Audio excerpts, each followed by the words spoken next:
Mercy naman, pag-usapan naman natin to. Maawa ka naman sa mga anak natin. Hindi ko na kaya ang sitwasyon natin. Ilang taon pa ba akong magtitiis, ha, Gerardo? Kailan ka matututong tumayo sa sarili mong paa? Matanda ka na. Wala ka pa rin disposisyon.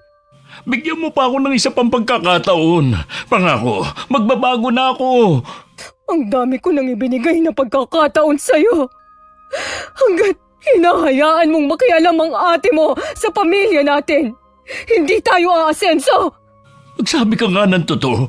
May kapalit na ba ako? Ha, sino? Sino siya, Mercy? Wala akong lalaki. Sa tingin mo kaya, magagawa ko pa yun kung bawat 24 oras nakabantay ang ate mo? Wala nang ginawa si Ate Sylvia kundi bantayan ang bawat kilos ko sa pamamahay na ito. Nagmamalasakit lang naman si Ate Sylvia. Wala naman siyang intensyong masama. Yun ang akala mo.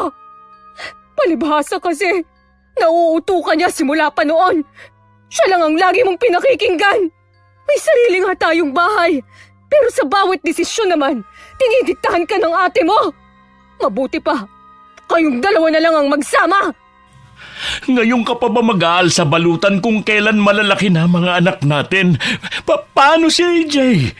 Isasama ko si AJ sa pag-alis ko. Iiwan mo si Sean at Honey, ganun ba? Kailangan ka rin nila. Ano na lang mararamdaman nila pag uwi nila mamaya at wala na kayo? Kaya na nilang pangalagaan ang mga sarili nila. Pero hindi si AJ. Kailangan pa niya ng kalinga ng isang ina. Aawa ka naman. Huwag kang umalis. Hindi mo man lang naiisip na sisirayan mong pamilya natin. Bitiwan mo ako! Buo na ang pasya ko. Hindi mo na ako mapipigilan pa. Mercy! Huwag kang umalis! Mercy! Magandang araw, Miss Gwen. Ako po si Honey. Isa sa masusugid na taga-subaybay ng channel nyo. Dahil sa madalas na pakikinig, naisip ko na rin magpadala ng sulat tungkol sa aking karanasan. 12 anyos ako noon. At nasa unang taon sa koleyo si Kuya Sean nung iwang kami ng nanay namin. Ang bunsong kapatid ko na si AJ na 5 taon pa lang nung mga panahon na yun, ang tanging niyang isinama. Kasalukuyang kaming nasa eskwela ni Kuya nung umalis siya sa bahay namin. Tanda ko pa nun. Naabutan naming nakaupo sa upuan si Itay habang umiiyak. Nung lapitan namin siya, ang tanging nasambit lang niya nun. Mga anak, wala nang inay ninyo. Iniwan niya na tayo. Hindi ko alam kung babalik pa ba sila ng kapatid niyo rito. Mula nun wala nang araw na hindi umiinom si Itay. Lagi din niya kaming nabubulyawan ni Kuya Sean tuwing kinukuha namin ng bote ng alak sa kanya. Sa kabila ng galit na ipinapakita ni Itay, hindi pa rin kami nagsasawa sa pag-aalaga sa kanya. Kahit na nangungulila rin kami kay Inay at sa kapatid naming si AJ, sinasarili na lang namin yun. Minsan half day lang ang klase ko kaya nauna na akong umuwi kay Kuya Sean. Nasa may pintuan na ako nung marinig kong nag-uusap sina Itay at Tia Sylvia. Dahil lang sa babaeng yun, sinisira mo na ang buhay mo? Pwede ba, ate? Huwag mo nga akong pakialaman. Kasalanan mo rin kung bakit ako iniwan ni Mercy. Wala ka lang ginawa, kundi ang pintasan siya at hanapan ng mali. O bakit? Totoo naman ang nakikita ko sa kanya. Ang tagal nyo na nagsasama, wala pa rin kayo na ipupundar. Masyado kasi siyang magastos. Pati kasi yon pinakikialaman mo. Alam mong 3 anak namin at 2 na ang nag-aaral. Hindi lang naman yun na nakikita kong maling ginagawa ng asawa mo Marami pa. Bulag ka lang kasi sa pagmamahal mo sa kanya kaya hindi mo nakikita. Tama na, ate. Malis ka na dito. Mula ngayon, huwag mo na kaming pakialaman ng mga anak ko. Ikaw kung pagtabuyan mo ko, akala mo hindi mo na ako kakailanganin Mas ngayon mo ko kailangan dahil wala nang asawa mo. Baka nga nagpapasarap na yun sa bago niya eh. Habang ikaw naman nagpapakalango sa alak dito. Wala na akong pakialam kung sumama man siya sa ibang lalaki. Basta pabayaan mo na ako. Itong tandaan mo ha. Wala ka namang ibang malalapitan kundi ako eh. Kaya huwag kang magmalaki dyan. Pwede ba, Ate Sylvia? Tumigil ka na sa kakatalak mo. Umuwi ka na nga sa inyo. Doon ka magtatalak mag-isa. Mula nung mapangasawa mo ang babaeng yun, naging bastos ka na. Sige lang, magpakalango ka sa alak. Tingnan ko lang kung sino ang magdudusa sa sakit sa ating dalawa. Nung maramdaman kong palabas na ng bahay si Tia Sylvia, mabilis akong umikot papunta sa kusina. Doon ako pumasok. Sa sala nakita ko si Itay na nakasandal sa upuan habang nakapikit. Hawak pa niya sa kanang kamay ang bote ng alak. Nagpunta na lang muna ako sa kwarto para magbihis. Tsaka ako muling lumabas para asikasuhin naman si Itay na nakatulog na sa kalasingan. Matulin na lumipas ang 10 taon. Pareho na kami nakatapos ni Kuya Sean. Mula nung umalis si Inay at ang bunsong kapatid namin, wala na kami naging balita sa kanila. Ayaw na rin silang pag-usapan pa ni Itay. Mano po, Tay? Ay, kawang ka ng Diyos. Kumusta ang pag-a-apply mo sa trabaho? Ayos naman po ang interview ko kanina. Yun nga lang, tatawagan na lang daw ako o mag-send na lang sa email ko ng confirmation kung tanggap na ba ako sa posisyon na ina-applyan ko. Ayos lang yan. Huwag kang magmamadali sa paghahanap ng trabaho. Gusto ko yung trabaho na makukuha mo, gusto mo talaga at hindi napilitan lang. Gusto ko na rin po kasing makatulong sa gastusin dito sa bahay. Paubaya mo na sa amin ng Kuya Sean mo ang gastusin dito. Hindi naman po pwede yun.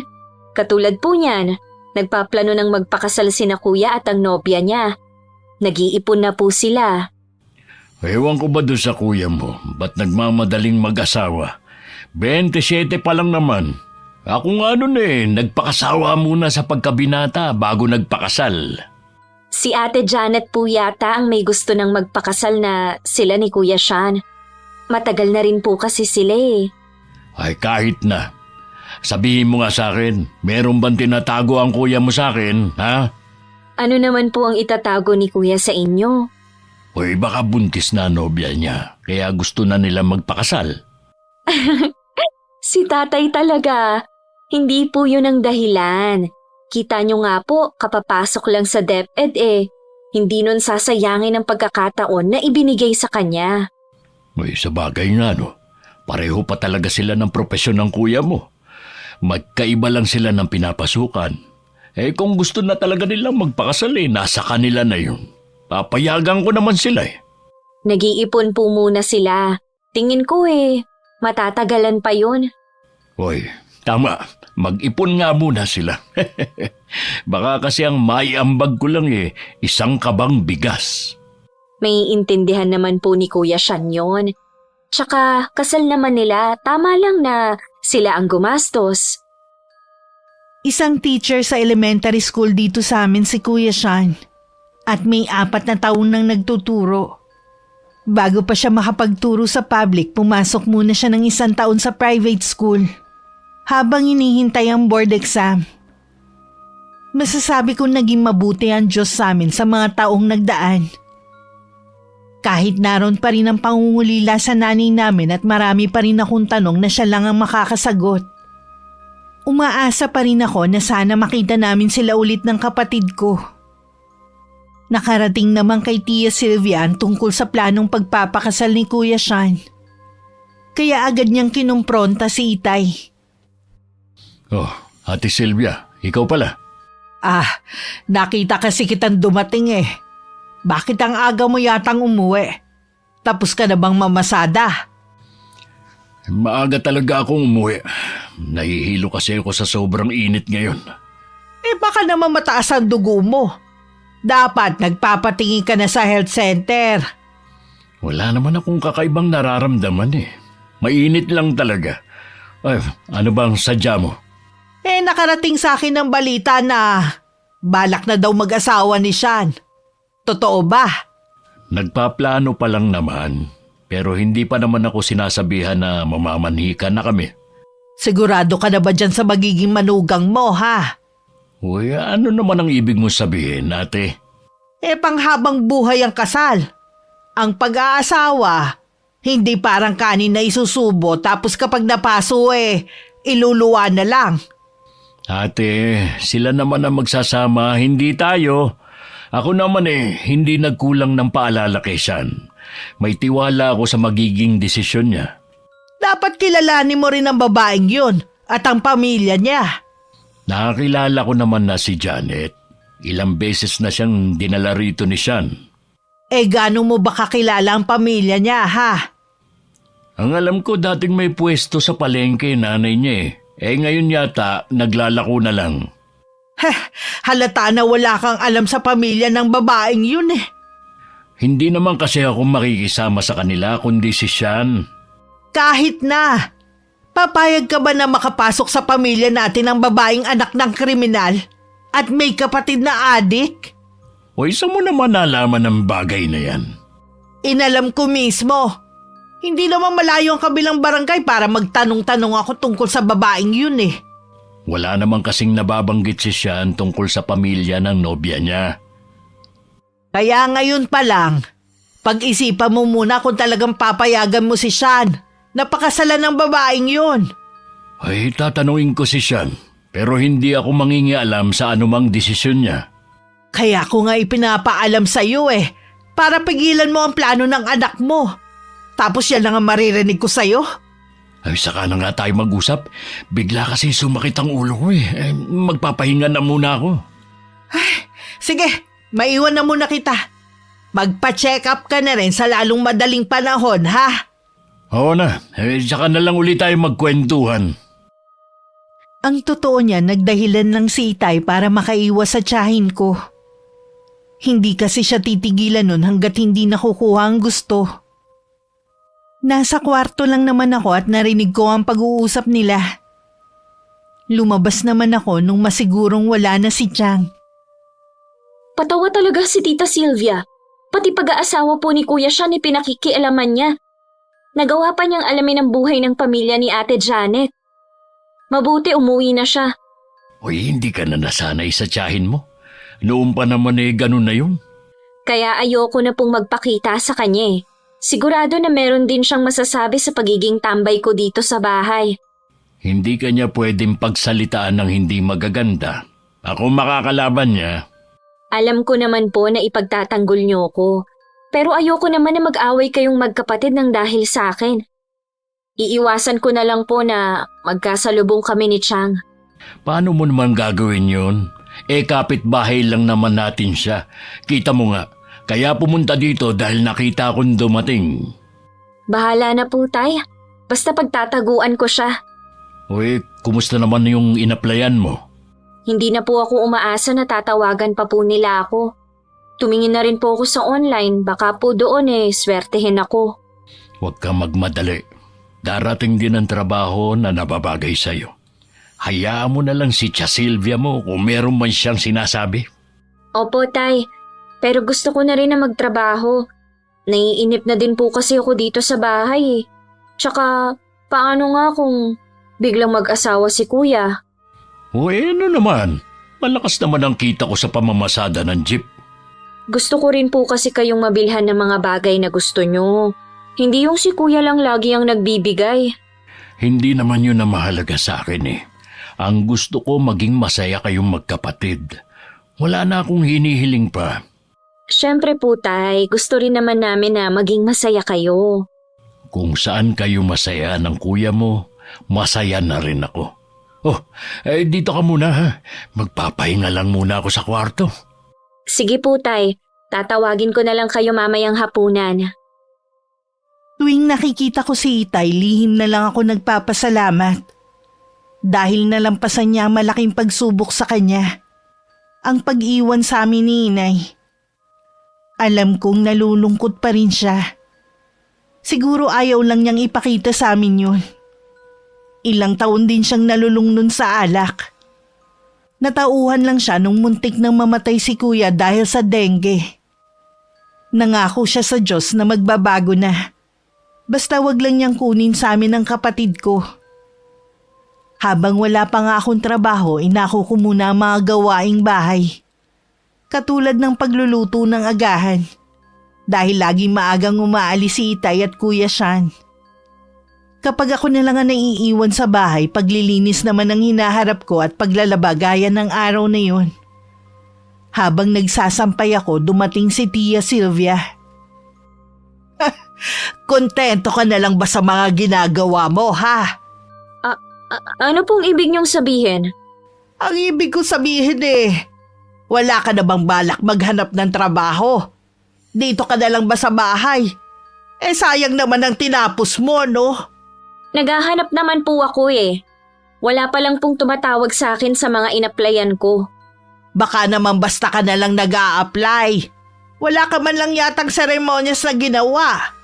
Nagpunta naman po ako sa simbahan noon. Para gabayan niya ako sa paghahanap ko ng trabaho. Dapat kay San Antonio de Padua ka humingi ng tulong. Siya ang patron na mga naghahanap ng trabaho. Pasensya na po, Chang. Hindi ko na po naalala na magdasal sa kanya. Pambihira ka talagang bata ka. Regular ka naman nagsisimba pero nakalimutan mo siya. Kung noon ka pa sana lumapit sa kanya, malamang sumasahod ka na ngayon. Ayos lang naman po kung hindi pa ako nakakahanap ng trabaho. Hindi naman po ako nagmamadali Ano bang klaseng katwiran yan, honey? Alam mo ba yung mga kasing edad mo, may mga trabaho na ngayon. Nakakatulong na sila sa pamilya nila. Ayos lang naman po kina Itay at Kuya kung hindi po muna ako makatulong sa kanila. Hindi ko po kailangan intindihin ang sasabihin ng ibang tao. Alam mo, gaya ka rin ng nanay mo Ayaw magbanat ng buto. Gusto lang laging nasa bahay. Matagal na pong wala si Inay. Huwag na po natin siyang isali sa pinag-uusapan natin. At isa pa po, bawal kasing banggitin ang pangalan niya sa bahay na to. Hindi ko lang kasi maiwasan na maalala siya. Lalo na malaki ang pagkakahawig mo sa kanya. Hindi ko lang akalain na pati pala ugali mamanahin mo. Pasensya na po, Chang, ha? May gagawin pa po ako sa loob. Maiwan ko na po muna kayo. Huwag mo sanang mamasamain ang sinasabi ko, iha. Para din naman sa'yo ang mga pangaral ko Hindi na lang ako sumagot. Hahaba lang kasi ang pag-uusap namin. Hindi naman magpapatalo ang tiyahin ko. Pagpasok ko sa loob ng bahay, nagpahinga na lang ako. Wala na rin naman akong gagawin. Nung sumunod na mga araw, kapansin-pansin ang pagiging tahimik ni Itay. Madalas ko rin siyang mahuli na malalim ang iniisip. Tuwing tatanungin ko naman siya kung may problema, lagi niyang sagot pagod lang sa pamamasada. Baka nga pagod lang si Itay. Binigyan mo na naman kagad ng kahulugan ng kinikilos niya. Tsaka ganong edad kasi, madali nang mahapos sa maghapong pamamasada. Iba talaga ang kutob ko, Kuya Alam ko meron siyang problema na hindi lang sinasabi sa atin. Hindi kaya meron namang sinabi si Tia Sylvia sa kanya? Ang tiyahin lang naman natin ang mahilig magbigay ng alalahanin kay Itay Naisip ko rin yan. Pero ilang araw nang hindi pumupunta dito ang tiyahin natin baka naman may kinalaman sa trabaho ni Itay. Nanguhula ka na lang Sa hindi ko nga alam kung anong problema ni Itay Talagang manguhula lang ako. Hindi kaya dahil sa plano mong magpakasal? Ano naman ang kinalaman nun ha? Tsaka nag-usap na kami ni Itay tungkol sa bagay na yan Tingin ko ibang problema niya. Di kaya dahil wala ka pang trabaho hanggang ngayon? Hoy, hindi Ayaw pa nga ni Itay na magtrabaho ako Gusto niya, dito lang ako sa bahay para merong nag-aasikaso dito. Joke lang no? Hindi ka na mabiro. Nagpapasalamat nga ako kasi merong nag-aasikaso sa amin ni Itay pag uwi namin. Biruin mo, nagkaroon kami ng instant kasambahay. Kasambahay pala ha? Sige, sa susunod hindi ko na isasama ang mga damit mo sa paglalaba ko. Hindi ko na rin paplansyahin. Grabe ka naman. Maawa ka naman sa akin. Pagod na nga ako pag uwi ko Tapos ako pa maglalaba at mamamalansya ng mga damit ko. May inuwi pa nga akong trabaho Oo na nga, ang drama mo. Yan ang pinili mong propesyon tapos ngayon magrereklamo ka. Balik tayo sa pinag-uusapan natin. Kung sakali man na mayroong problema si Itay, hindi yun makakatis na hindi magsabi sa atin. Tatatlo na nga lang tayo eh. Maglilihim pa ba siya sa atin? Sa bagay, may punto ka nga kuya. Hindi ko lang kasi maiwasan na mag-alala. Ngayon ko lang kasi siya ulit nakita na ganun eh. Huwag mo nang isipin ang bagay na yun. Hayaan na lang muna natin si Itay. Huwag mo munang kulitin.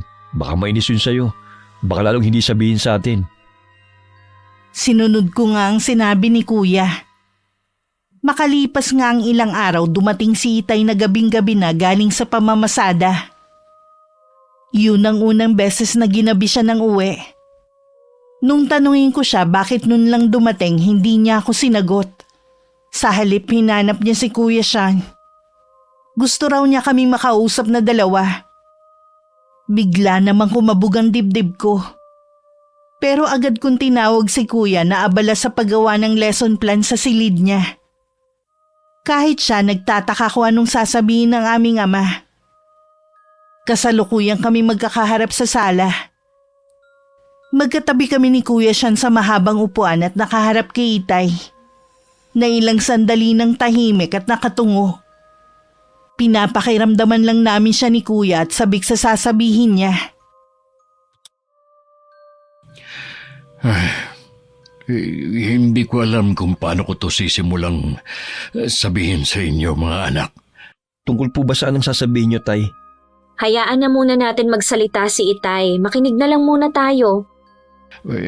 Alam ko na matagal kayong nangungulila sa nanay at kapatid niyo. Bakit po pagkatapos ng 10 taon na pagbabawal niyo nabanggitin sila sa bahay na ito eh? Kayo naman po ang gustong pag-usapan sila ngayon.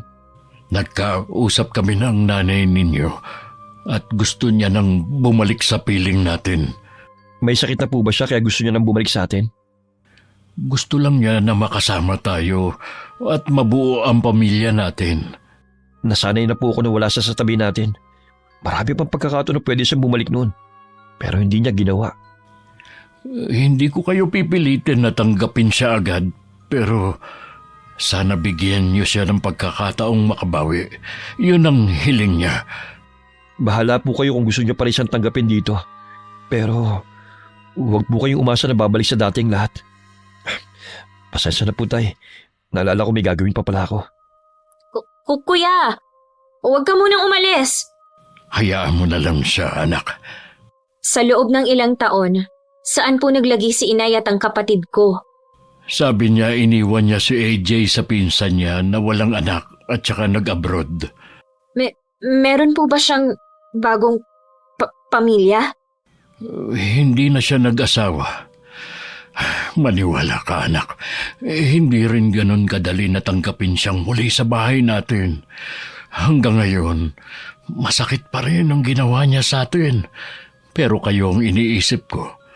Alam ko na kahit nasa hustong gulang na kayo, hinahanap niyo pa rin ang kalinga at pagmamahal ng nanay ninyo. Naguguluhan po ako, Tay. Hindi ko alam kung anong mararamdaman ko.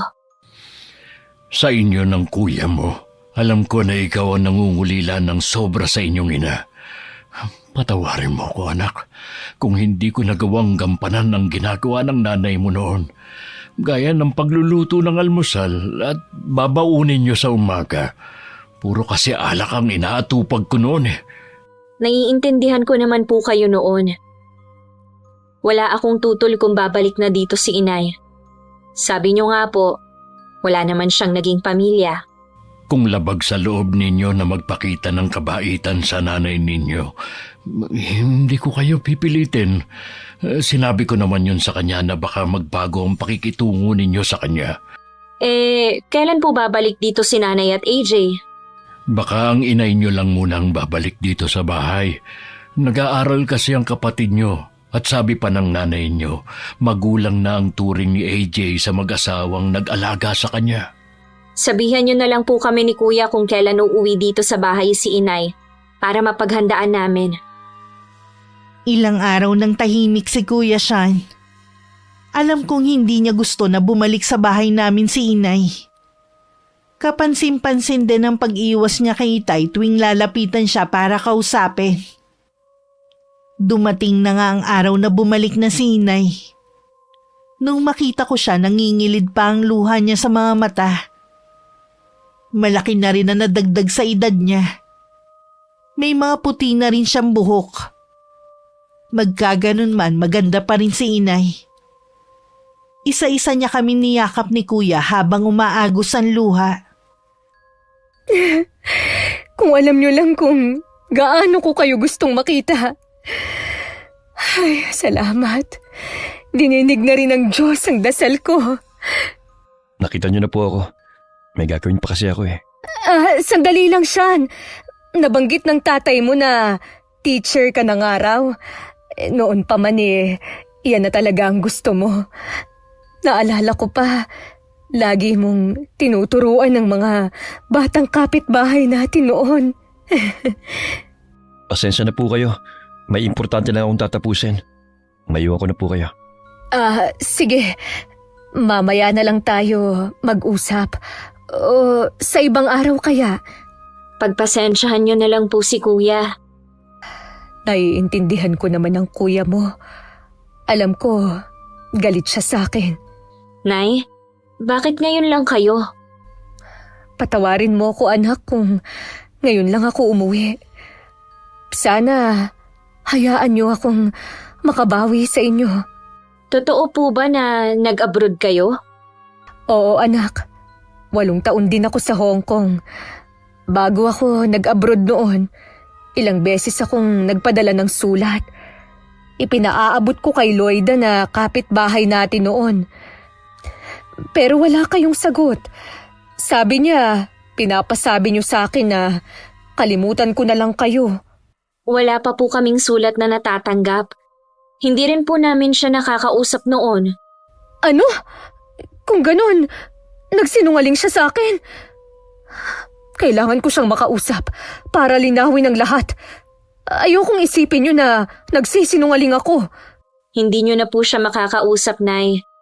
3 taon na pong patay si Aling Loida dahil sa sakit na cancer. Karma na rin siguro yun sa kanya dahil sa ginawa niya sa akin. Pinagkatiwalaan ko siya at itinuring na kaibigan. Tapos ito ang gagawin niya sa akin. Kung ano man ang dahilan niya, hindi na po natin malalaman. Ang mahalaga naman po bumalik na kayo dito sa bahay. Oo nga, anak. Sa wakas, buo na ulit ang pamilya natin. Nakakapanibago na kasama na namin ulit si Inay sa bahay. Naroon din ang pagkailang. Pero nakikita ko naman na gusto niya talagang makabawi sa amin. Si Kuya tahimik at maging si Itay. Nakibuindili si Inay sa kabila ng pag-aasikaso nito sa amin. Halos si Inay na nga rin ang gumagawa ng lahat ng mga gawain ko. Nakarating naman kay Tia Sylvia ang bigla ang pagsulpot ni Inay sa amin. Tuloy-tuloy siyang pumasok at hinanap si Inay sa buong bahay. Nasaan ang babaeng yon? Sino? Si Mercy ba? Sino pa ba sa akala mo, ha? Nasa palengke siya ngayon. Matino pa ba ang pag-iisip mo, ha, Gerardo? Bakit tinanggap mo ulit ang babaeng yun dito sa bahay ninyo? Nakalimutan mo na ba ang ginawa niyang pag-iwan sa inyo noon? Matagal na namang nangyari yun Gusto niya ulit mabuo ang pamilya namin. Kung kailang malalaki na ang mga anak niyo at wala na siyang obligasyon sa mga to, tsaka siya babalik. Baka naman may sakit siya kaya bumalik sa inyo. At gusto lang magpaalaga. Wala siyang sakit. Gusto lang niya kami makasama ng mga anak namin. Hindi ako naniniwala sa katwiran ng babaeng yon. Pwede ba, ate? Kung mahal mo ko bilang kapatid mo, huwag mo na kaming pakialaman na mag-asawa. Hayaan mo na kaming mamuhay ng tahimik. Baka nakakalimutan mo. Ako naging karamay mo nung panahon na iniwan ka ni Mercy. Kulang na nga lang magpatiwakal ka dahil sa sama ng loob na ibinigay niya sa'yo. Nung tuliro ka dahil sa pagkakasakit ni Sean, ako ang kumikilos para sa'yo. Tapos ngayon Basta mo na lang ako i-itsipwera dahil lang bumalik ang asawa mo. Baka nakakalimutan mo rin. Ikaw ang dahilan kung bakit umalis si Mercy noon. Napuno na siya sa pakikialam mo sa relasyon namin. Pagmamalasakit ang tawag doon, hindi pakikialam. Ayaw lang kasing napupunan ng asawa mo sa mali niyang ginagawa noon. Pareho na kaming matanda ni Mercy.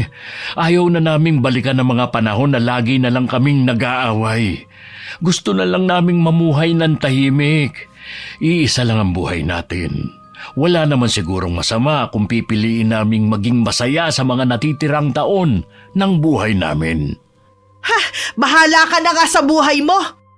Kapag inulit ni Mercy ang ginawa niya dati, wala ka nang maaasahan sa akin. Tutale, baliwala naman ang mga nagawa kong tulong. Nagdadabog pang umalis ng bahay namin si Tia Sylvia. Naiiling na lang din si Itay habang nakatanaw sa papalayong ate. Tumatanaw naman ang utang na loob ang Itay namin sa lahat ng tulong na ibinibigay sa amin ng tiyahin ko. Pero may pagkakataon kasi na sumusobra na rin talaga ang pakikialam sa amin ni Chang. Nung sumunod na araw, kahit nagkakaroon pa rin ng ilangan dahil sa pagdating ni Inay, napapansin ko naman na unti-unti na natatanggap ni Kuya siya ng pagbabalik ni Inay sa buhay namin. Ganon din si Itay na maayos na ang pakikiharap sa kanya. Salamat nga pala dahil tinanggap mo ulit ako sa bahay na ito. Mag-asawa pa rin tayo sa mata ng tao at higit sa lahat sa mata ng Diyos. Pero kung tutuusin, madali para sa'yo na mag-asawa ng iba. Lalo na't bata ka pa noon at matikas. Naisip ko rin naman yan dati. Pero mas nangingibabaw sa akin ang kapakanan ng mga anak natin. Alam ko na hindi rin nila gugustuhin mag-asawa ulit ako. Kung meron man akong pinagsisisihan, yun na yung mga taon na wala ako sa piling ng mga anak natin. Masyado akong naging makasarili noon. Kung pwede ko nga lang ibalik ang nakaraan. Wala na tayong magagawa sa mga mali nating desisyon. Pero may pagkakataon pa tayo para ituwid yun.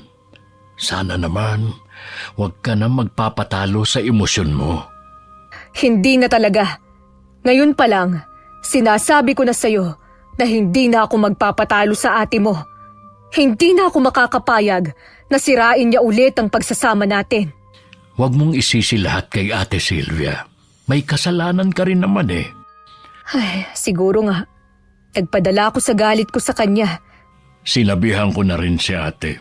Hindi na siya makikialam uli sa atin kaya ipanatag mo na ang loob mo na hindi na siya kontrabida sa mga buhay natin. Abay, dapat lang. Baka pagsisihan pa niya sa pagkakataong ito ang pakikialam niya. Ipinagkibit-balikat na lang ni Itay ang huling sinabi ni Inay. Kilala naman kasi niya ito na hindi magagawang manakit. Hindi na rin naman ulit pumunta si Tia Sylvia sa bahay namin pagkatapos siyang kausapin ni Itay noon. Nakikita ko pa rin naman siya na patingin-tingin sa bahay namin pero hindi na lumalapit. Sa paglipas ng mga araw, tuluyan na rin natanggap ni Kuya si Inay. Napag-usapan na rin nila ang tungkol sa plano niyang pagpapakasal. Wala namang masama kung gusto na ninyong magpakasal ng girlfriend mo. Nasa hustong gulang na rin naman kayo eh. Ang gusto ko po kasi mag-ipon na muna kami. Maganda rin yung sinasabi mo na mag-ipon muna. Pero kung kailangan nyo ng pera, ibibigay ko na lang sa inyo ang naipon ko nung nasa Hong Kong pa ako. Itabi nyo na lang po yan para sa pagtanda nyo. Itinabi ko talaga ito para sa inyong mga anak ko. Kaya kung kailangan nyo ng pera, huwag kayong mahihiyang magsabi, ha? Opo. Siya nga po pala, Nay. Hindi ba dadalo sa atin si AJ? Sa bakasyon daw uuwi siya rito para makasama kayong mga kapatid niya. Mabuti naman po. Ang akala ko kasi wala na siyang pakialam sa amin eh. Patawarin niyo ako, ha? Kasalanan ko kung bakit nahiwalay sa inyo ang bunso ninyong kapatid. Kalimutan na po natin ang nakaraan. Tapos na po yun. Ang importante po, Nakikita naman namin na gusto niyo talaga makabawi sa amin ni Honey. Maiba nga pala ako. Kailan mo ko ipapakilala sa girlfriend mo? Busy pa po kasi siya ngayon. Pero hahanap po kami ng oras para makapunta siya rito sa atin. Excited na akong makilala siya. Sabi ng kapatid mo teacher din pala siya. Ano nga pala ang pangalan niya? Janet po. Baka po kilala niyo na po siya noon. Pamangkin po siya ni Aling Lloyda na kapitbahay natin. Madalas po si Janet sa kanila. Pero sa kabilang baryo po sila nakatira ng pamilya niya. Si Lloyda. Yung dati kong kaibigan. Baka nakikita ko na nga siya dati pa kung lagi siyang nasa bahay ng tiyahin niya. Ay, ang pagkakataon nga naman, no? Oo nga po. Sayang po hindi niyo na inabot si Aling Lloyda. Lagi po niyang binabanggit ang pangalan niyo bago siya mamatay. Talaga? Bakit kaya? Magkaibigan nga po kasi kayo. Kaya natural lang po na hanapin niya kayo sa huling sandali ng buhay niya.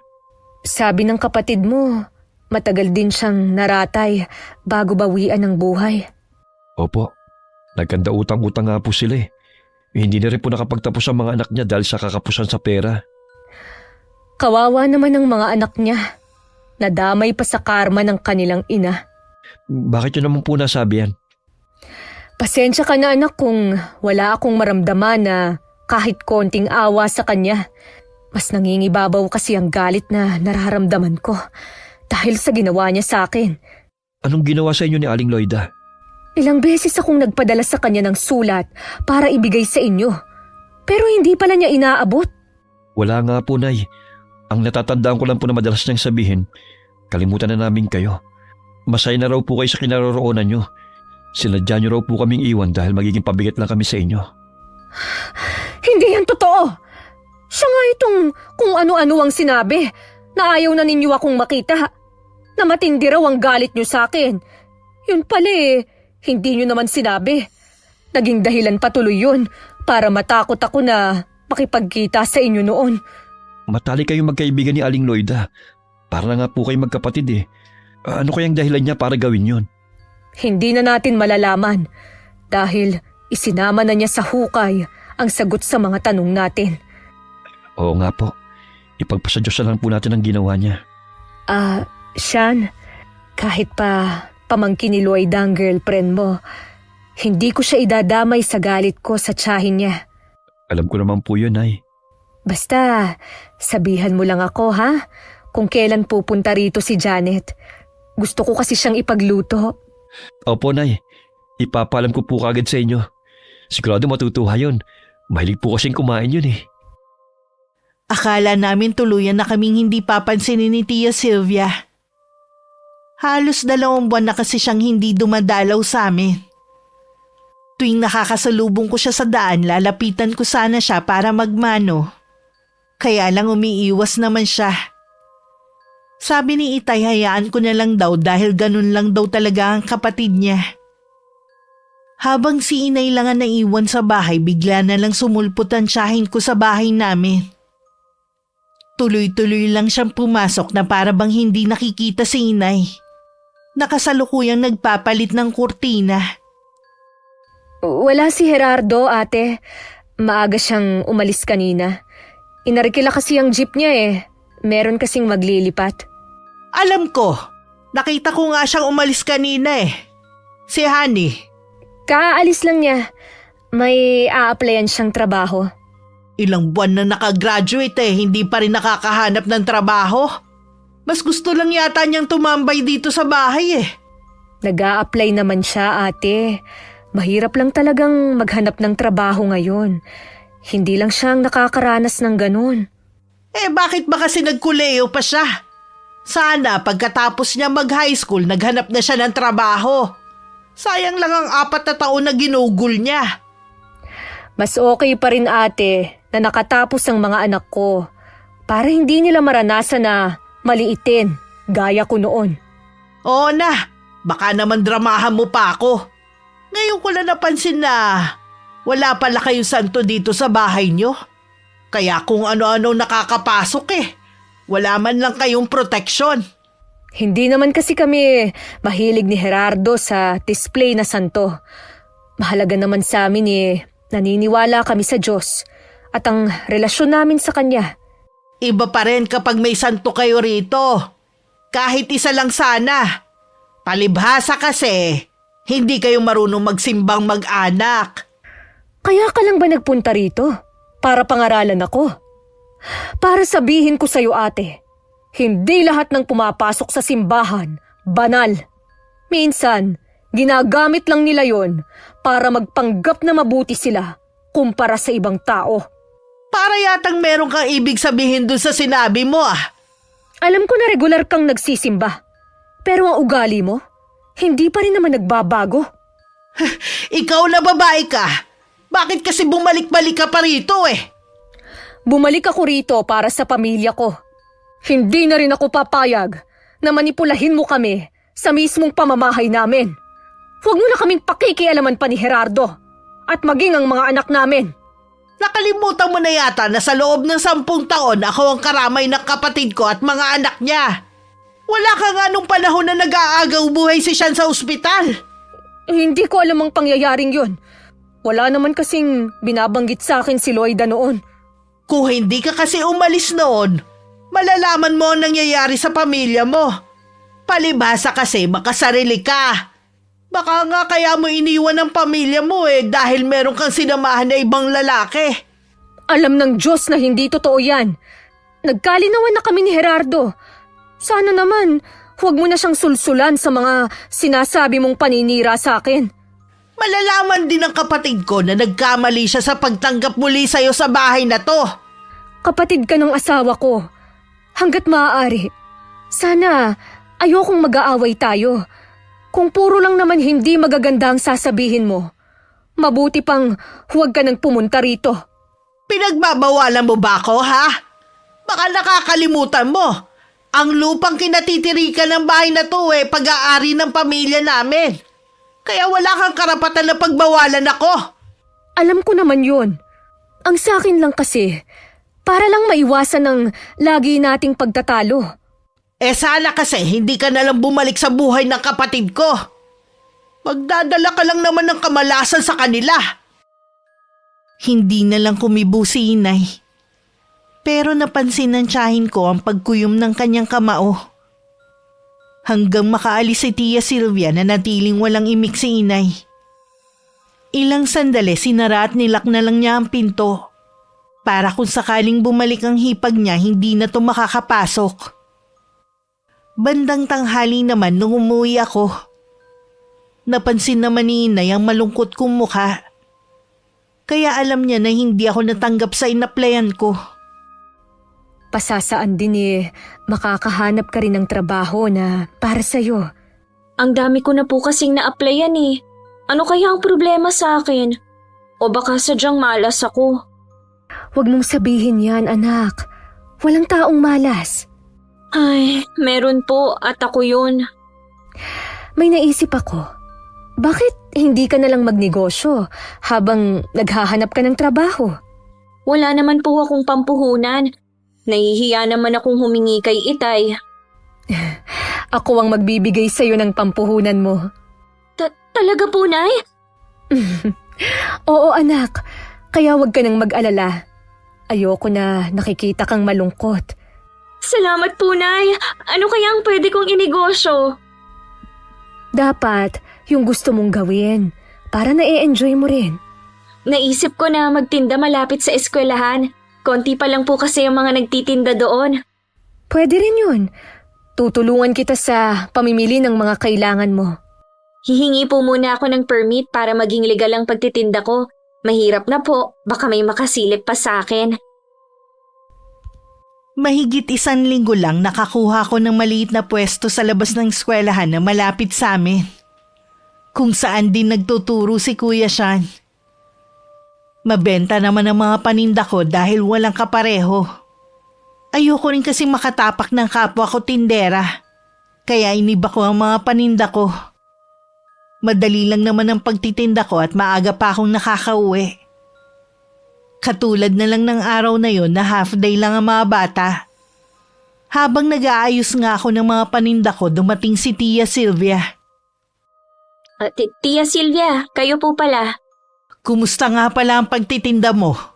Bakit maaga kayatang uuwi ngayon? Half day lang po kasi ang klase dahil may seminar po ang lahat ng teacher. Ah, ganun ba? Saan ka nga pala kumuha ng pampuhunan mo? Binigyan po ako ni nanay. Mabuti may pera siya. Inipon niya po ang sahod niya nung nag-abroad siya. Mabuti naman kahit papano may silbi siya sa inyo. Akala ko magiging pabigat pa siya sa inyo . Huwag naman po kayong ganyan kay inay. Nagsisisi naman po siya sa pag-alis niya noon. May dahilan naman para magalit ako sa nanay niyo. Alam naman po namin na isa kayo sa dahilan ni inay noon para umalis. Napuno na po siya sa ginagawa niyo. Sinabi lang niya yon para may dahilan siya para iwan kayo. Nakikiusap po ako sa inyo. Huwag niyo na po kaming guluhin. Malaki po ang utang na loob namin sa inyo. Huwag po kayong mag-alala. Hindi po namin kayo tatalikuran kahit anong mangyari. Maaasahan niyo pa rin kami ni Kuya oras na mangangailangan kayo ng tulong. Aasahan ko yan sinabi mo, honey. Kayo lang naman ang pamilya ko . Ilang linggo na ako nagtitinda pero hindi ko pa rin nababawi ang puhunan ko. Nakakaramdam na rin ako ng pagkainip lalo na kapag oras ng klase. Mga estudyante lang naman kasi ang inaasahan kong bibili sa akin. Nung mga unang araw lang ako masaya. Pero katagalan nakakaramdam na ako ng pagkainip sa aking ginagawa. Lagi pa rin ako nagche-check ng email. Baka kasi may sumagot na sa mga inaplayan ko. Oh, bakit maaga kang umuwi? Half day na naman ba ang klase? Hindi po. Umuwi na lang po ako dahil ang sama ng pakiramdam ko. May lagnat ka ba? Wala naman po. Ang bigat lang po ng pakiramdam ko ngayon. Paano yan? Wala kang kasama dyan. Nakita ko na umalis ang mga magulang mo kanina . Mabuti pa dito ka na lang muna sa bahay. Nakakahiya naman po. Ayos lang naman po kung mag-isa lang ako dito sa bahay. Huwag ka na mahiya. Mahirap yung mag-isa ka lang dyan tapos masama pa ang pakiramdam mo. Napilitan na rin akong sumama kay Tia Sylvia. Matagal-tagal na rin naman nung huli akong makapasok sa bahay niya. Dati nang mahilig mangolekta ng mga pampaswerte ang tiyahin ko. Saka nangongolekta din siya ng mga santo pero nung itigil nga niya, ipinalit naman niya ang iba't ibang klase ng mga estatwa. Napansin kong halos mapuno na ang buong sala niya. Pakiramdam ko tuloy may mga matang nakatingin sa akin. Ang umagaw ng atensyon ko, ang isang estatwa ng babae na may piring ang mga mata. May hawak siyang napakaraming barya at kulay gintuto. Hindi ko na malaya na titig na pala ako rito. Siya si Buena Fortuna. Humiling ka sa kanya ng kahit ano ibibigay niya. Gusto mo ba ng ganyan ha? Para swertehin ka naman. Hindi po ako naniniwala sa mga pampaswerte . Marami nang nagpapatotoo na swerte ang dala ni Buena Fortuna sa buhay ng isang tao. Napansin ko kasing minamalas ka . Baka siya na ang sagot sa mga kamalasang nararanasan mo sa paghahanap ng trabaho. Saan niyo po ito binili? Sa isang kaibigan na maraming alam sa mga pampaswerte. Sasabihin ko sa kanya na dalhan pa ako ng isa. Sige po. Sabihan niyo lang po ako kapag dumating na. Babayaran ko po. O sige, magpahinga ka na muna riyan sa upuan. Ikukuha na rin kita ng maiinom. Tingin ko sa'yo namumutla na. Kinabukasan, dumating agad ang estatwa na sinasabi ni Tia Sylvia. Hindi na rin niya yung pinabayaran sa akin. Bigay na lang daw niya bilang tulong. Sinunod ko lang ang bilin niya na ilagay ko yun sa sala at nakaharap sa pinakapinto ng bahay namin. Inilagay ko rin yun sa mataas na lugar. Humiling na rin ako na sana swertihin na ako sa mga plano ko sa buhay. At ilayo ang pamilya ko sa sakit. Napansin naman ng mga kasama ko sa bahay ang estatwa na lagi kong nilalapitan tuwing umaga. Yan pala ang sinasabing estatwa ng kuya at tatay mo. Saan mo yan nakuha? Ha? Binili ko po yan sa isang kakilala, sabi pampaswerte daw. Kailan ka pa naniwala sa mga ganyan? Wala naman pong masama eh. Malay niyo po totoo na ang Buena Fortuna ang magbibigay ng swerte sa atin. Humiling na nga po ako sa kanya eh. Kung meron ka mang gustong makuha, dapat dumiretso ka na lang sa Diyos. Bakit kailangan mo pang ipadaan sa estatwa na yan? Nagdadasal naman po ako sa kanya. Kaya nga lang, naiinip ka na sa sagot niya. Eh kung ayaw niyo po dito sa estatwa, itatapon ko na lang. Hayaan mo na lang. Sayang din ang ipinambili mo dyan. Makalipas nga ang 1 linggo, sunod-sunod na ang magagandang pangyayari sa akin at sa pamilya ko. Gumanda ang kita ko sa pagtitinda at sa loob lang ng ilang araw, nabawi ko na rin ang puhunan. Tinawagan na rin ako para makapagsimula sa trabaho. Kaya si inay muna ang pinagtinda ko. Namanhikan na rin ang mga magulang ko sa pamilya ng girlfriend ni Kuya Sean. Sa paglipas ng mga araw, ramdam kong gumaan ang buhay namin. Lingid sa akin, nakakaramdam na pala ng kakaiba ang mga kasama ko sa bahay. Wala namang tao dito sa sala. Ano kaya ang mga iabag na naririnig ko kanina? Imposible naman na dahil sa pagod. Kaya kung ano-ano na ang naririnig ko. Kung nung mga nakaraan puro swerte ang dumating sa pamilya ko, nung mga sumunod na araw naman ay sunod-sunod na hindi magagandang pangyayari ang dumating. Naghiwalay na si Kuya Sean at ang girlfriend niya. Nahuli daw kasi ni Kuya ang nobya na may ibang lalaki. Si Itay naman muntik na malagay ang buhay sa peligro dahil hinold up ang jeep na minamaneho niya. Mabuti na lang daw nakatakas siya at nakahingi ng tulong sa mga sundalo sa checkpoint. Natagpuan naman ng jeep na tinangay ng 3 suspect. Pero hindi na yun mapakinabangan dahil chinap-chap na yun. Nawalan din ako ng trabaho makalipas lang ang 2 buwan. Maging ang negosyo ni inay bigla na lang nalugi at nagkautang pa siya. Desidido na talaga si Sean na hindi makipagbalikan kay Janet. Paano kaya yun? Sabi ni Janet, buntis daw siya. Kaya lang, itinatanggi naman ni Sean na sa kanya ang bata. Hindi mo masisisi ang anak natin. Nahuli niyang may ibang lalaki ang girlfriend niya eh. Siyempre magdududa yun. Nakikiusap nga si Janet sa akin na kausapin ang anak natin. Pwede raw kasi siyang matanggal sa pinapasukan niya kung malalaman na buntis siya at walang asawa. Kung kailan meron na daw siyang item, ayaw na niyang mawala yun. Hindi kasi tayo pwedeng makialam sa desisyon ni Sean. Hayaan na lang natin silang lumutas ng problema nila. May problema din naman tayong kinakaharap ngayon eh. Bakit ba sunod-sunod na problema ang dumating sa atin? Sumabay pa sa kakaibang nararamdaman ko sa bahay na ito. Anong ibig mong sabihin? Tuwing mag-isa kasi ako rito sa bahay, may naririnig akong mga yabag dito sa sala. Kapag titingnan ko, wala namang tao. Hindi ko lang sinasabi sa inyo. Baka kasi mapagkamalan mo ko na nababaliw na. Naririnig mo rin pala yun? Ikaw rin ba? Sa madaling araw naman bago ako bumangon. Akala ko nga mga anak natin eh. Pero nang tanungin ko naman sila, hindi naman daw sila bumabangon ng ganung oras. Hindi lang yun. Sabi ng mga kapitbahay natin, may nakikita daw silang babaeng nakadungaw sa may bintana. Meron na kayang nagmumulto sa bahay natin? Wala namang namatay sa bahay na ito.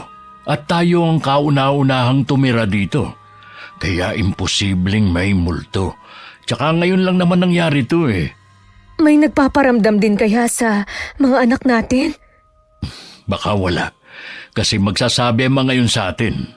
Magpatawag na kaya tayo ng pari? Kung gagawin natin yan, pag-uusapan tayo ng mga tao. Alam mo naman ang mga taga rito. Hindi naman lingid sa'yo kung ano-anong pinagkakalat ni ate tungkol sa pagbabalik mo. Ayoko na batuhin ka nila ng hindi magagandang salita. Baka ikaw pang sisihin nila kaya nagkaroon ng kababalaghan sa bahay na ito. Bakit ba hindi na lang maging masaya ang ate mo para sa atin? Gusto yata niya na maging tulad mo siya, na mag-isa lang namumuhay. Kasalanan naman niya kung bakit tumandang dalaga siya eh. Umaasa ako na matatauhan din si ate sa mga ginagawa niya.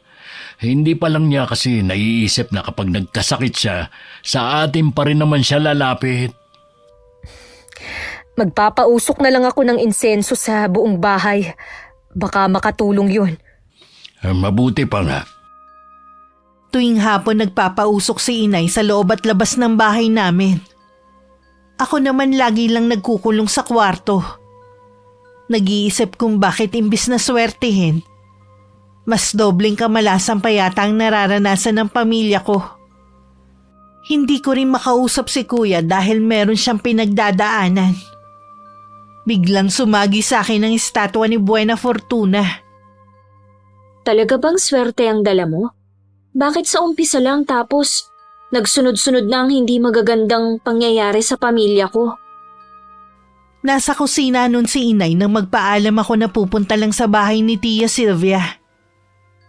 Hindi naman siya nagtanong pero nagtataka ang tingin niya sa akin. Pagdating sa bahay ng tiyahin ko, paalis naman ang isang babae na sa tingin ko kaedad lang ni inay. Bahagya pa siyang ngumiti sa akin bago naglakad palayo. Sino po siya? Si Yoli yun. Sa kanya ko binili ang Buena Fortuna natin.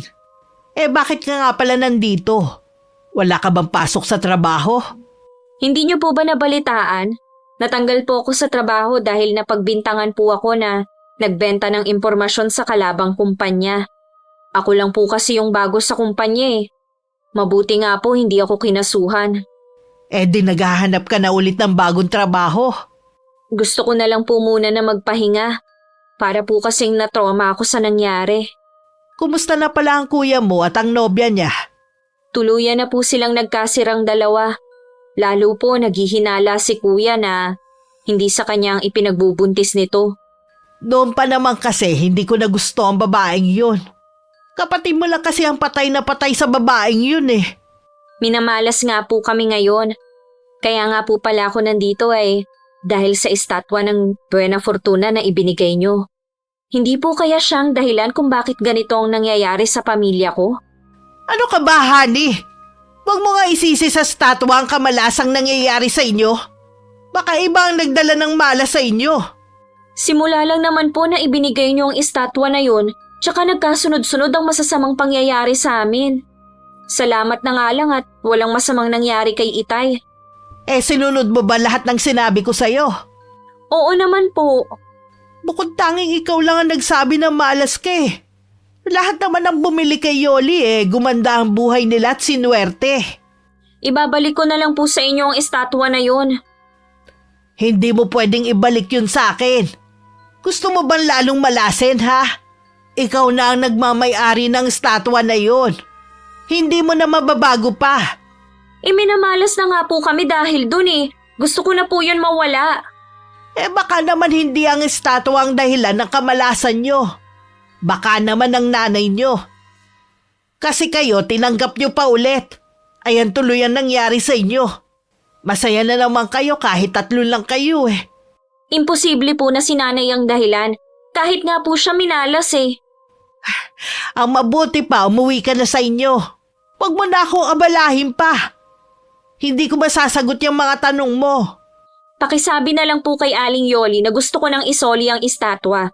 O kaya sabihin niyo na lang kung saan siya nakatira. Ako na mismo ang magbabalik sa kanya. Ako na nagsasabi sa'yo. Hindi rin niya tatanggapin kung isusoli mo sa kanya. Wala akong nagawa kundi umuwi na lang dahil ayaw na rin akong kausapin ni Tia Sylvia.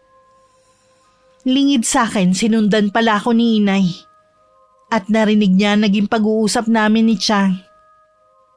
Pagdating sa bahay, wala sa kinalalagyan nito ang estatwa. Agad ko yung hinanap. pero hindi ko makita kung nasan. Ito ba ang hinahanap mo? Nay, bakit niyo po hawak si Buena Fortuna? Bakit hindi mo sinabi na galing ito sa Tia Silvia mo? Baka po kasi ipasoli ninyo kapag nalaman niyo na galing sa kanya. Yung kamalasan na nangyayari sa atin dahil sa estatwa na ito. Kaya kailangang mawala ito. Baka po lalo tayong malasin kung itatapon natin yan. Ako na ang bahala sa estatwa na ito. Ako na mismo ang pupunta sa bahay ng Yoli na yon. Sasamahan ko na po kayo. Sinabi naman po ni Tia Silvia kung saan nakatira si Aling Yoli. Ako na lang. Sabihin mo na lang kung saan nakatira ang babaeng yon. Pinuntahan nga ni inay sa maliit na sityo si Aling Yoli. Labis ang gulat ng babae na mapagbuksan niya ng pinto ang aking ina.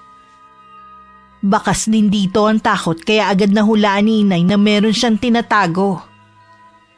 Dahil sa banta ni inay, agad na umamin ng babae na may kasamang dasalang estatwa na ibinigay sa akin.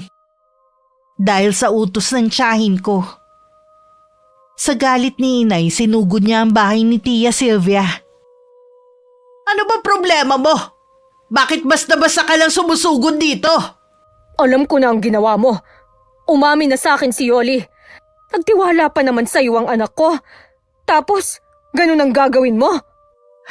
Hindi ko alam ang sinasabi mo. Huwag ka nang magsinungaling. Bistado na kita. Pwede ba, Mercy? Huwag kang manggulo sa pamamahay ko. Gusto mo, ikaw lang ang manggugulo sa buhay ng pamilya ko. Ganun ba, ha? Dahil sa statwa na yun, para ka na nababaliw sa galit. Ikaw ang nababaliw sa ating dalawa. Sa sobrang pakikialam mo sa buhay namin, gusto mong malasin kami? Ganyan ba ang nasa tamang pag-iisip, ha? Umalis ka na. Bago pa kita ipadampot sa pulis dahil sa paggugulo mo. Eh di gawin mo. Hindi naman ako natatakot sa'yo. Sana, noon pa kita nilabanan. Sobra na yung kasamaan ng ugali mo. Pagsisisihan mo ang ginawa mong ito. Pabalik na si inay nung makasalubong niya si Itay. Nagtaka naman ito sa itsura ni inay na namumula sa galit at galing pa sa bahay ni Tia Silvia. Agad naman nagsumbong si inay sa ginawa ng kapatid ni Itay sa amin. Masinsinan din niyang kinausap ang kapatid niya. Hindi ako makapaniwala na mas gusto mong mapahamak kaming lahat. Kung ano man ang sinumbong ng asawa mo, huwag kang maniwala. Umamin na nga yung kaibigan mong si Yoli. Bakit nagkakaila ka pa? Sinabi ko nang wala talaga akong alam eh. Hindi ko alam kung bakit sinabi yun ni Yoli sa asawa mo. Kung totoong nagdadala ng kamalasan ng estatwa, edi sana ako ang unang minalas. Dahil ang ibinigay mo kay Honey, may dasal para malasin ang magmamayari nun. Kung namatay ba ako sa pang-hold up sa akin, magiging masaya ka, ha? Hindi ko ginusto ang nangyaring yun sa'yo. Dahil nga sa estatwa na yon, kaya muntik na akong mamatay. Puro kamalasan na lang ang nangyayari sa amin dahil sa'yo. Patawarin ako ng Diyos, pero gusto ko nang putulin ang koneksyon ko sa'yo. Anong ibig mo sabihin? Ayaw na kita makita kahit kailan. Huwag na huwag ka nang pupunta sa bahay namin. Itinatakwil mo na ba ako bilang kapatid, ha?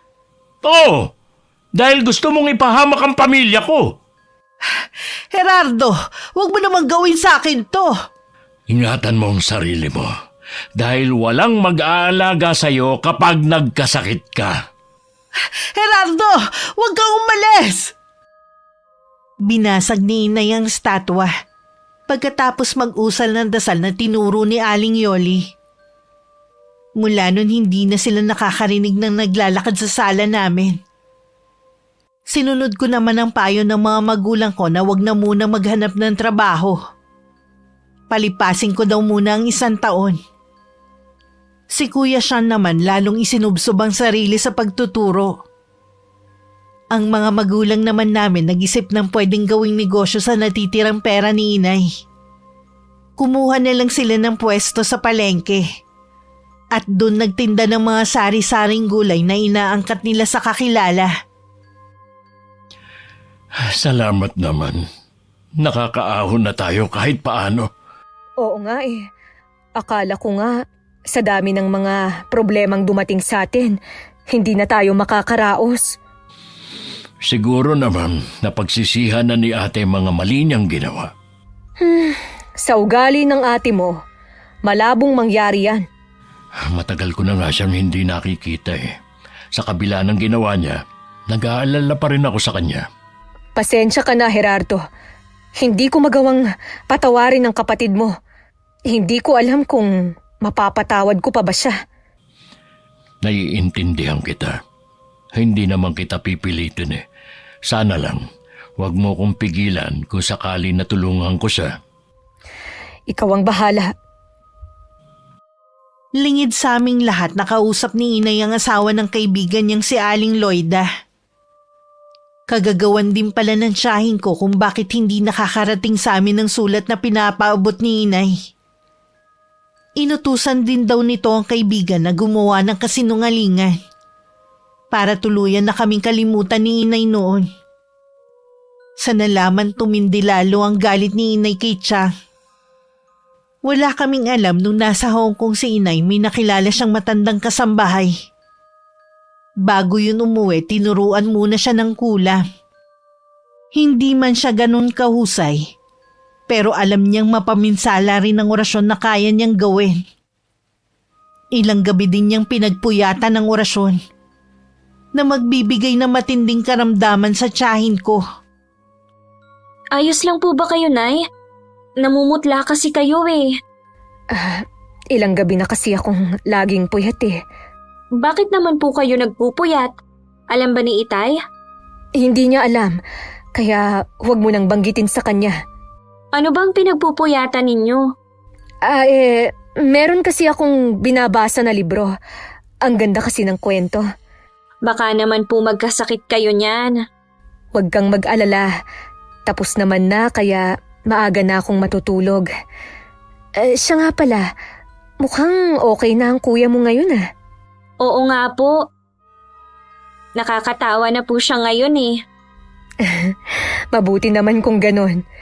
Sadyang hindi lang talaga silang nakalaan para sa isa't isa ni Janet. Wala na nga rin po akong balita sa kanya. Tumigil na rin siguro siya sa paghahabol sa kuya mo. Malamang po. Ano nga pala ang tinitingnan mo kanina sa laptop? Tungkol po sa Buena Fortuna. Marami din po palang minalas, no? Pagkatapos silang bumili ng estatwa. Yung iba naman po, sinasabi na sinuwerte sila sa buhay. Pero mas lamang po ang nagsasabi na minalas sila. Hindi naman kasi tama. Naiasa sa mga pampaswerte ang pag-asenso ng isang tao.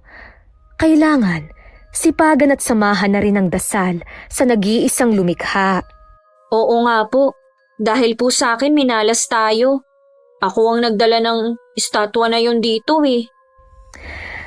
Honey anak, alisin mo na sa isip mo na kasalanan mo ang lahat. Bata ka pa at madaling maniwala sa mga bagay-bagay. Nagtiwala ka rin kasi sa Tia Silvia mo. Kamusta na po kaya si Tia Silvia? Ang tagal na rin niyang hindi pumupunta dito. Matagal na namin siyang pinagbawalan na pumunta rito. Baka mamaya kasi hindi na naman niya mapigilan ng mangialam sa buhay natin. Ayos lang po ba na dalawin ko siya sa kanila? Ikaw ang bahala. Hindi ko naman kayo pipigilan eh. Nung minsan maiwan ako sa bahay, naisip kong dalawin ang tiyahin ko sa kanila. May tampo pa rin ako sa kanya. Pero mas nangingibabaw sa akin ang pag-aalala rito. Dati kasi kahit anong pag-aaway nila ni Itay, magpapalipas lang siya ng 1 linggo. Tapos nun pupunta na sa bahay namin. Pagdating sa kanila, saradong-sarado ang bahay. Napansin ko rin na makapal na ang dahon sa lupa na parang ilang araw nang walang nagwawalis. Kumatok ako ng ilang beses, pero walang tugon sa loob. Nakailang ulit ako ng tawag, pero wala akong naririnig ng mga yabag na papalapit sa pinto. Umalis kaya siya? Saan naman kaya siya pupunta hindi pa naman araw ng simba ngayon? Ay, babalik na nga lang ako sa ibang araw. Paalis na sana ako nang makarinig ako ng kalabog sa loob ng bahay. Nang pihiting ko ang seradura, hindi naman pala yun nakalak sa loob. Kaya pumasok na ako. Madilim ang buong bahay kaya binuksan ko ang ilaw. Muntik na akong mapasigaw nung makita kong nakatayo sa may tapat ng pinto ng silid niya si Tia Sylvia. Tinakot niyo naman po ako. Ikaw pa ang natakot sa lagay na yan eh. Ikaw tong basta na lang pumasok dito. Kanina pa po kasi ako tawag ng tawag eh. Tapos nung paalis na po ako, nakarinig naman ako ng ingay kaya pumasok na ako. Nagmamadali kasi kung bumangon kaya nasagi ko yung display sa ibabaw ng lamesita ko. Bakit naman po sarado ang mga bintana ninyo? Ang dilim po tuloy nitong bahay niyo. Ilang araw na kasing masama ang pakiramdam ko eh. Naging sensitibo na rin ang mga mata ko sa liwanag. Nagpatingin na po ba kayo sa doktor? Hindi pa. Yun lang naman ang nararamdaman ko eh. Alam ba ng mga magulang mo na nagpunta ka rito? Opo, nagtataka po kasi ako. Bakit hindi kayo napunta sa bahay? Ayaw na ng tatay mo na maging kapatid ko. Hindi na niya ako kailangan pa. Nakapagsalita lang po ng ganon si Itay dahil sa galit. Puhupa din po yun. Kilala ko ang itay mo. Alam ko na hindi na niya ako mapapatawad. Ayos lang po ba kayo? Kanina pa kasi makati ang lalamunan ko eh. Para bang may balahibo sa loob nito. Di ba po, kapag nangangati ang lalamunan ninyo, iniinuman nyo lang ng salabat? Oo, kaya lang eh hindi pa rin nawawala. Kahapon pa ako umiinom eh. Sasamahan ko po muna kayo hanggang mamaya. Ano bang motibo mo at gusto mo kong samahan? Grabe naman po kayo sa motibo. Nag-aalala lang po ako sa inyo kaya gusto ko kayong samahan. Hindi na ulit umimik si Tia Sylvia. Nakatuon na lang ang paningin niya sa nakasaradong pinto. Alam kong ginawa na lang niya yung bodega. Noon ko lang din napansin nang matitigan ko siya na malaki nang ibinagsak ng katawan niya. At nadagdagan din ang mga puti niyang buhok. Malaki rin ang itinanda niya. Nang igala ko ang paningin ko sa kabuuan ng bahay parang may kulang sa paligid. Para pong may nagbago sa bahay ninyo. Oo nga! Nasaan na po ang mga display nyo na pampaswerte? Yung mga statwa? Inilagay ko lahat sa bodega kasama ng mga santo. Bakit naman po? Hindi ko alam kung maniniwala ka sa akin pero pakiramdam ko meron silang buhay eh. Dapat po siguro eh. Sinira nyo na lang sila tsaka itinapon. Tsaka ko naiisipin ko anong gagawin ko sa kanila. Ganon po kasi ang... Ano yun? May bumagsak po sa bodega ninyo. Hayaan mo lang. Ang mabuti pa umuwi ka na sa inyo. Hindi ko po kayo maaaring iwan. Baka kung anong mangyari sa inyo. Tsaka kailangan ko pong tignan kung ano yung ingay na yun. Huwag matigas ang ulo kung ayaw mo mapahamak. Sige na, umalis ka na. Pero Chang... Nakikita mo ba ang hawak kong baston, ha? Ihahampas ko to sa'yo kung hindi ka pa uuwi. Kilala mo ko, honey. Kapag sinabi ko, ginagawa ko. Sumunod na lang ako kay Tia Sylvia kahit labag sa loob ko na iwan siya mag-isa. Bago ko tuluyang lumabas, nilingon ko muna siya. Pagdating sa amin, wala pa ang mga magulang ko. Ilang oras din akong hindi mapakali dahil sa pag-aalala. Nung dumating sila, agad kong sinabi kay Itay ang nangyayari sa kapatid niya. Makikita naman agad ang pag-aalala sa mukha niya. Uy, bakit mo siya iniwan? Ganun na palang sitwasyon niya. Ayoko nga po sana. Kaya lang eh, binantaan ako na hahampasin ng baston kapag hindi ako umuwi. Ibang klase rin ang kapatid mo. Siya na nga itong pinagmamalasakitan. Siya pa talagang may ganang manakit. Nananakot lang yun pero hindi niya yun gagawin sa pamangkin niya. Yun lang ang paraan niya para itaboy si Honey. Puntahan po natin siya, Tay. Anong pupuntahan? Pinagtabuyan ka na nga eh. Tapos pupuntahan niyo pa. Tumigil kayo. Dito lang kayong mag-ama. Akala ko ba ayos lang sa'yo na puntahan ko si ate kapag kailangan niya ng tulong? Nagbago na ang isip ko. Baka mamaya madamay pa kayo sa nangyayari sa buhay niya. Kapatid ko pa rin siya. Kailangan niya ng tulong. Baka nakakalimutan mo na ang ginawa niya sa pamilya natin. Hindi ko nakakalimutan, pero itabi na muna natin ang galit natin sa kanya. Wala ka rin palang isang salita. Sabi mo noon, puputulin mo na ang koneksyon mo sa kanya. Dala lang yun ang galit ko. Nakikiusap ako sa'yo. Huwag mo na kaming pigilan na damayan ang kapatid ko ngayon. Inay! Huwag po kayong umalis! Ay, hayaan mo na lang siya. Nagtatampo lang yan. Mawawala rin. Sasama ka ba sa akin? Opo, Tay. Tayo na po. Nang makaalis kami, tsaka naman lumabas ng kwarto si inay. Matalim ang mga mata niya na nakasunod ng tingin sa amin. Hindi naman nakaligtas yung kay kuya na nakatayo sa may kusina. Kahit siya nag-aalala rin sa tiyahin namin. Alam ko po na matindi ang galit niyo kay Tia Silvia. Pero sana po patawarin niyo na siya. Madali lang sabihin yan dahil hindi mo alam ang nararamdaman ko. Mula pa noon, wala na siyang ginawa kundi pakialaman ng pamilya natin. Kayo pa rin po ang pumili na iwan kami noon. Huwag niyo pong isisi ang lahat sa kanya. Nagawa po namin kayong patawarin. Sana po'y magawa niyo rin patawarin si Tia Silvia. Huli na ang lahat, iho. Hindi ko na siya mapapatawad pa. Alam ko pong magagawa niyo yun. Masyado lang po kayo nabubulag ng sama ng loob at galit niyo sa kanya.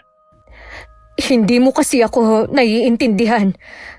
May ginawa ako na hindi ko na kayang bawiin pa. Ano pong ibig niyo sabihin? Sean, kinulam ko ang Tia Silvia mo. Po? Nagawa niyo po yun? Tama lang sa kanya na magdusa. Sa dami ng nagawa niyang kasalanan, kulang pa yon. Nay, nakikiusap ako. Bawiin niyo ng sumpa niyo sa kanya. Hindi ko na yun mababawi pa. Walang orasyon para bawiin ko ang ginawa kong kulam sa kanya. Patawarin po sana kayo ng Diyos sa ginawa niyo. Alam niyong malaking kasalanan yan. Alam ko, anak. Alam ko. Nang dumating kami sa bahay ni Tia Silvia, nadatnan namin siya sa sahig na walang malay. Binuhat siya ni Itay at nilagay sa higaan. Ilang sandali lang nagkamalay na rin siya. Noon lang din namin napansin na may mga sugat siya sa balat na parang mga paso ng sigarilyo. Hawak din niya ang lalamunan niya at bigla na lang siyang sumuka ng dugo. Dadalin ka namin sa ospital. Honey, ihanda mo mga dadaling damit ng tiyahin mo. Sige po, Tay. Huwag niyo ko ilalabas sa bahay ko. Nakikiusap ako sa inyo. Malala na ang sakit mo eh. Kailangan kang matignan ng doktor. Wala akong sakit. Ano bang wala? Tingnan mo nga sumuka ka na ng dugo. Maniwala kayo, wala akong sakit. Papuntahin niyo na lang si Dante dito sa bahay. Ha? Bakit albularyo? Malalaman niyo rin kung bakit. Sige na, ipatawag niyo na siya bago mahuli ang lahat. Ako na lang po ang tatawag sa kanya. Alam ko naman po ang bahay niya eh. Sige, mag-iingat ka anak at bilisan mo lang. Akala ko pinuputol mo na ang ugnayan natin. Bakit ka nandito? Nasabi ko lang yon dahil sa galit. Pero alam mo naman na hindi kita matitiis. Gerardo, patawarin mo sana ako kung nasira ko ang pamilya mo noon. Tatanggapin ko kung hindi na ninyo ako mapapatawad pa ni Mercy. Huwag mo munang isipin ang bagay na yan. Ang importante, gumaling ka. Tatanggapin ko naman kung sakali na hindi na ako magagamot ni Dante. Kung mabibigyan man ako ng pagkakataon na mabuhay pa ng matagal, pinapangako ko na itutuwid ko na lahat ng mga mali kong nagawa. Gagaling ka, ate. Magtiwala ka lang. Habang nag-uusap si Itay at Tia Silvia, malalakas naman na ingay ang maririnig sa kabilang silid. Sinabi ng tiyahin ko na naroon ng mga estatwa na binili niya na pampaswerte. Sa galit ni Itay, lahat ng yun inilabas niya ng bahay at binasag. Gumaan naman kahit papano ang pakiramdam ng tiyahin ko. Inabot din na mahigit 1 oras bago ko naisama si Mang Dante. Meron pa kasi siyang ginamot dahil din sa kulam. Alam niyo po ba na merong ginamot kanina si Mang Dante? Kinulam po yung babae na galing pa sa malayong lugar. Hindi po kaya nakulam din ang Tia Silvia? Yan din ang naiisip ko, kaya albularyo ang pinatawag niya. Sana gumaling na si Tia Silvia. Matanda na siya para maranasan ang ganong paghihirap. Iniisip ko kung sino kaya ang nasa likod ng nangyari kay ate. Wala naman po kasi akong nababalitaan na kaaway niya. Tsaka hindi naman papatulan ng mga taga rito si Chang. Kilala naman nila to na mabunganga lang. Oo nga, ay isa lang ang naiisip ko, ang nanay mo. Magagawa kaya yun ni Inay? Sana nga'y hindi siya. Makalipas nga ang nakakainip na sandali, lumabas na rin ang albularyo. Hindi rin siya makatingin ng diretsyo. Nang tanungin siya ni Itay kung sino ang kumulam sa kapatid niya. Sa huli sinabi rin ito. Hindi kami makapaniwala ni Itay na magagawa yun ni Inay. May malalim po na dahilan si Inay kaya niya yun nagawa. Huwag naman po kayong magalit sa kanya. Huwag ka magalala. Hindi ako nagagalit sa kanya. Buo na ang pamilya natin. Gusto ko na talikuran niya ang gawain yun. Kakausapin ko po siya. Alam ko na mas nananaig pa rin sa kanya ang kabutihan. Dito muna ako para alagaan ng Tia Silvia mo. Mahina pa siya. Kailangan niya ng kasama. Ako na po ang bahalang magpaliwanag kay Inay kung bakit hindi pa kayo makakauwi sa bahay. Salamat, anak. Nang sulyapan ni Itay ang kapatid, nakadilat na ang mga mata niya. Bakas pa rin dito matinding hirap na pinagdaanan. Hindi mo talaga ako iniwan. Hanggat kailangan mo ko, nandito lang ako sa tabi mo. Baka hinahanap ka na ng asawa mo. Umuwi na si Honey. Siya na ang bahalang magpaliwanag sa nanay niya. Huwag ka nang magalit kay Mercy. Kasalanan ko naman kung bakit niya ako kinulam eh. Dapat lang sa akin to. Abay, parang ibang tao na ang kausap ko ngayon ah. Ganon siguro kapag nalalagay na sa bingit ng kamatayan ng isang tao. Marami ako napagtanto ng mga mali kong ginagawa. Tama naman lahat ng paratang ng asawa mo sa akin eh. Nagbago ka na nga talaga. Himala nga siguro ito. Umasa ka na. Hindi ko na kayo pakikialaman ng pamilya mo. Nandito na lang ako para sumuporta sa inyo. Salamat, ate ha. Nakumbinsi ko si Inay na puntahan si Tia Silvia at mag-usap sila. Nagulat pa si Itay nang makita na kasama ko siya. Iniwan na lang muna namin sila para makapag-usap ng sarilinan. Ate, patawarin mo ko sa ginawa ko sa'yo, ha? Nadala lang ako ng matinding galit ko sa'yo. Ako ang patawarin mo sa dami ng mga nagawa kong kasalanan sa'yo. Ako rin ang humarang ng mga sulat sa mga anak mo noon. Binayaran ko rin si Loida para magsinungaling sa'yo. Yun ang dahilan kung bakit nagawa kong kulamin ka. Alam mo, napakaswerte mo kay Gerardo. Ni minsan hindi ka niya siniraan sa mga anak mo. Ako lang ang laging gumagawa nun. Mabuti hindi ko nalaso ng utak nila.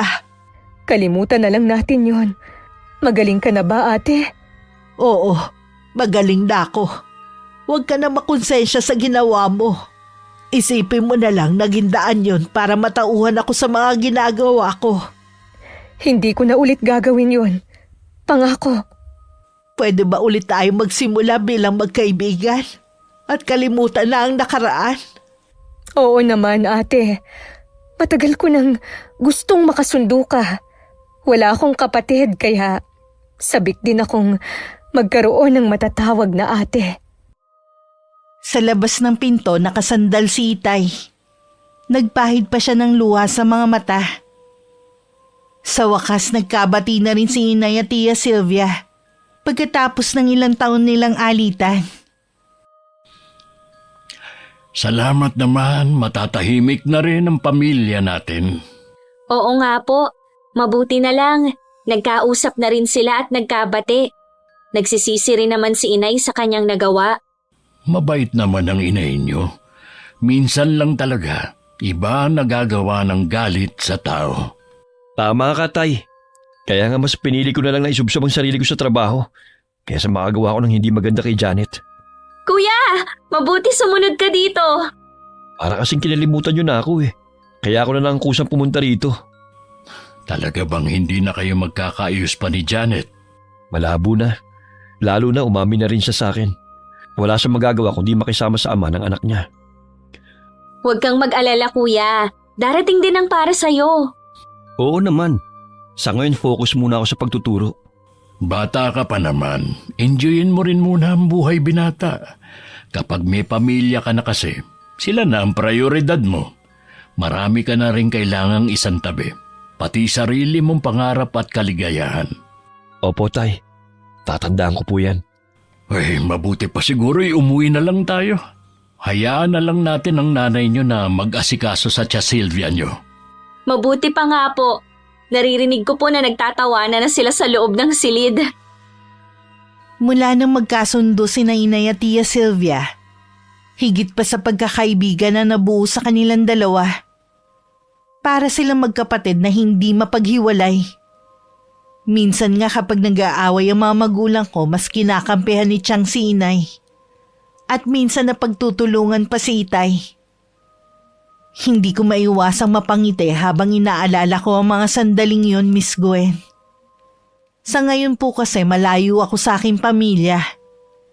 Nagtatrabaho ako ngayon dito sa Maynila. Minsan sa isang buwan lang ako nakakauwi sa probinsya namin. Kahit malayo ako, panatag ako. Dahil alam kong nagtutulungan si Inay at Tia Sylvia. Maraming salamat po, Miss Gwen. Wakas. Okay, shoutout po tayo. Shoutout kay Rosalina Bugayong from Singapore with love. Hello kay Rubelin Eneria. Hello kay Elizabeth Dunca from Pampanga. Hi kay Phoebe Ranyada. Hello kay Miss Ami Yong from Malaysia. Hi kay Isis Venus Gitgano from Kapatagan, Lanao del Norte. Hello kay Mami Risa from Malaysia. Hi kay Maria Reg Picache. Hi kay Charmaine Garcia from Davao City. Hi kay Shelo Zamora Osma from Bicol. Hi kay Leonie Pablo from Doha, Qatar. Hi kay Valerie Joy Nadal from Kuwait. Hello kay Angelina Ignacio from California. Hi kay Elsa Magkalayo. Shoutout sa Buate Samson family from Tayabas, Quezon. Hello kay Aiko Villesa from Bahrain. Hi kay Charmaine Anke. Hello kay Giselle Kapiding from Antique. Hi kay Richard Rivera. Hello kay Leonora_825. Hi kay Elaine Feeney from Kentucky, USA. Hello kay Helen Millares. Hi kay Monette Rivera. Hello kay Mina000 from Las Piñas. Hello kay Angeline Mina. Hello kay Meli Sigwa. Hi kay Christine Hablado from Hiroshima, Japan, mula kay Brian Hablado. Shoutout kay na Ate Angie, Jason, B-Boy, Evard at Ann ng Palaman Department.